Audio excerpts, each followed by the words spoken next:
can't be a star and be a victim simultaneously.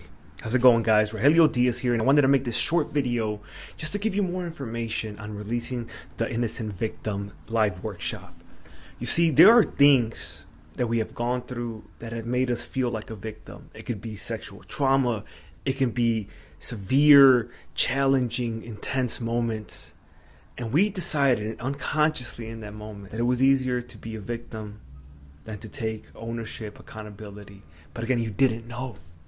But here's an opportunity to redefine what happened to you, to take the meaning back and make it serve you, right? Because when we go our whole lives blaming and pointing the finger and saying it's always someone else's fault, we are disempowered.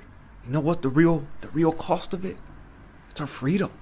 Freedom to be ourselves, freedom to live out our dreams. But when you take your freedom back, when you say, you know what? I am still in control. You step into empowerment. Your higher self starts to become liberated. And nothing ever externally could ever make you think that you're a victim again. Right? When you don't blame, you don't shame yourself or others, you start to see the truth. You always had a choice. And you have a choice now. I would love to help you. I'll see you inside the workshop. Get your ticket.